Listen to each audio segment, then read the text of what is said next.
let's move on to the next one. I may calculate this one. Okay, Jenglon, a die known for centuries. Read the question, and they gave you the formula of Jenglon. No other numbers given. So they are asking us to calculate the mass, molar mass of Jenglon. How can you do that? Since there are no numbers, I will just take the atomic masses from the periodic table for each one and then add them up. So there are 10 carbon here, so each carbon is 12 from the periodic table, plus there are 6 hydrogen times 1 from the periodic table, and there are 3 oxygen plus 16 from the periodic table. When you add them up, it will be 48 plus 250, 54, 54 plus 120 will be 174 grams. Okay, and now what we will do, they're asking us to calculate. They gave you the mass here, and they're asking us to calculate the number of moles of Jenglon present in this sample. Since we have mass already, 1.56 times 10 to the power negative 2 grams, we just have to divide it by the molar mass. We already calculated the molar mass, which is 174 grams in each one mole. Okay, so look at that, grams and grams cancel, so you are left with the moles. So 1.56 times 10 to the power negative 2 divided by 174, which equals how much? It's coming out when you put in the calculator, 0.00896 times 10 to the power negative 2, which equals, let me take a little more space here, so that equals 8.9 when you move the decimal 1, 2, 3 places forward, 8.96 times 10 to the power, since already moved forward, I had to put negative, how many places? 1, 2, 3 places, so negative 3 times, already we have a negative 2 here, so when you add them up, it will change to 10 to the power negative 5 moles. So how many sig fig here? 3 sig fig. Okay, because in the mass we can see that 1.56, that means 3 sig figs here, so 3 sig figs here, so that's why it is 3 significant figures in the answer. Move on to the next question. Calcium carbonate, they gave you the formula and they're asking us to calculate the molar mass, so similar to the previous question. So we will get the atomic masses from the periodic table. For calcium, only 1 calcium, so 40 plus 1 carbon, so plus 12. There are 3 oxygen, so 3 times 16, so that equals 40 plus 12 plus 48, 48 plus 250, 50, 60, 100. So this is going to be 100 grams, the molar mass. And now here they are asking us to calculate, they gave you the moles, calculate the mass in grams for the sample, and then we have to calculate mass of only the carbonate ions. Okay, let's see. So 4.86 moles in, and I have to calculate the mass. So we have the moles, so we have to multiply with the molar mass, which is 100 grams for each 1 mole of calcium carbonate. So mole cancels. What I will do is 4.86 times 100 grams, which equal 486 grams.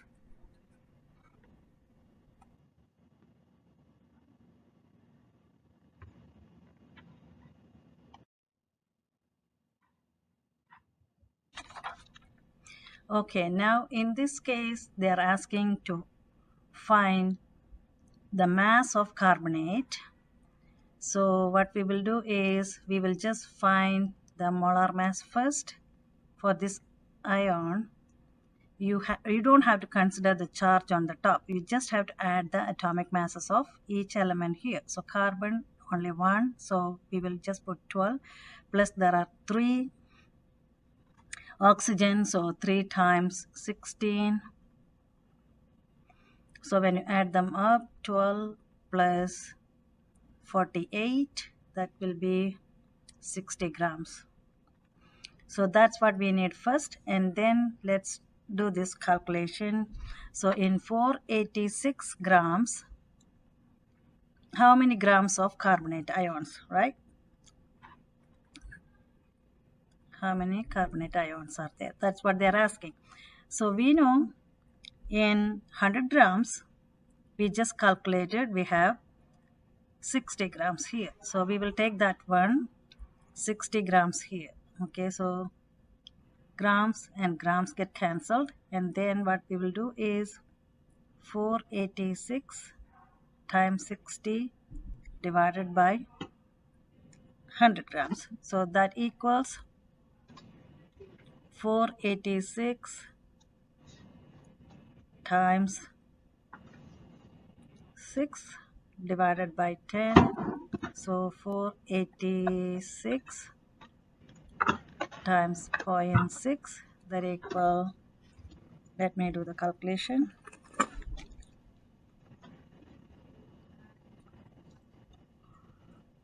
Four 86 times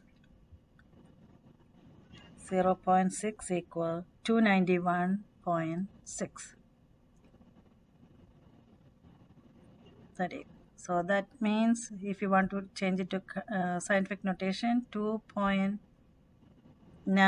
how many sig fig I should have? 3 sig figs, right? So here 3 sig fig. So what I will do, I will just round that one to 2.92 times 10 to the power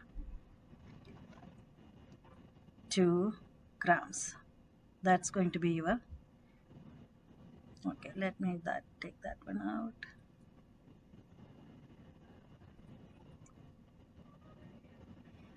$292.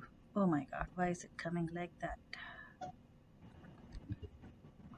Something went wrong with my technology. Okay, so here it is. That is going to be your answer. I'll just round it. Alright, so now the next question goes like this.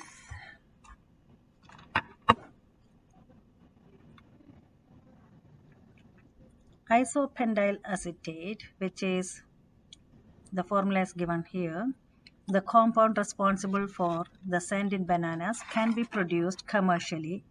Interestingly, bees release about 1 microgram, which is 1 times 10 to the power negative 6 grams of this compound when they sting. The resulting scent attracts other bees to join the attack. So they wanted us to calculate the number of molecules, and they gave us the mass, and they gave the formula. Okay, so how can we calculate the number of molecules from grams? So we have to go from mass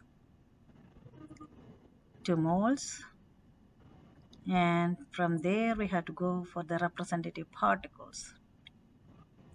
So I have 1 time 10 to the power negative 6 grams, and that is present in mass is given, so I have to divide by molar mass. So 130 grams. For that, if you calculate, you will get it. This one is 130. In case if you want to see the calculation, here it is. There are 7 times 12 carbon, and there are 14 hydrogen, only 1, so we don't have to worry about that. 2 times 16. So 84 plus 14 plus 32 will give you 130 grams. That's how you are getting that. Okay, so that is going to give me the moles. After getting moles, I need the particles. So we have to just multiply with Avogadro number, because in each 1 mole we have Avogadro number of particles. So this one, they need molecules, so I will write molecules specifically because they asked for it. So now I will cancel these moles and moles, grams and grams. So then you will get 10 to the power negative 6 times Avogadro number divided by 130. So when you simplify, let me put this one little down so that I will have enough room here. Okay, put it back in there. This one I need just this one down. It's not letting me. Okay, whatever, it's okay. So do the calculation. You will, when you do that calculation, you will get that equal 6.02 divided by 130, right? That equal 6.02 divided by 130 times 10 to the power 23 plus negative 6, so it is negative 23 minus 6, that equal, I am getting 0.046 times 10 to the power, I'll get it as 17 here, right?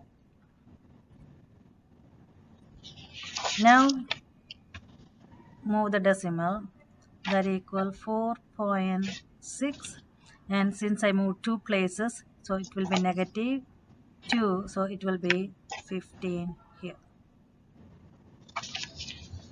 That will be the answer. So if it is not that clear, 4.6 times, since I moved 2 places, negative 2, and 10 to the power 17, so 17 minus 2, it's 15. That is how we are getting that. And now calculate the number of carbon atoms present. Since we already have this one, what is the unit here? Molecules. Since already have the molecules, I just have to multiply with the 7 because there are 7 atoms in the molecule. Okay, so there are 7 carbon atoms, so just multiply with the number of particles you got with the 7. 4.6 times 10 to the power negative 2 times, that is 15. Okay, that is 15. That equals, let me just erase that. So then it is 15. That is because in each 1 mole of isopentyl acetate they have given, that is C7H14O2. So in each mole we have 7 moles of carbon. So we just multiply that 7 with the number of particles we just calculated. That is the number of particles present in how many grams? 1 times 10 to the power negative 6. So that is why we are calculating that one. Just multiplying, so it will give you 32.2 times 10 to the power 15, that equal 3.2 when you move the decimal towards back.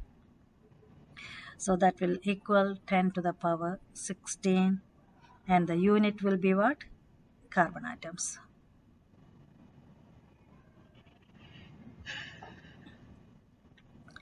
Okay, hope it is clear. If it is not clear, watch it again, and if you need more practice, let me know.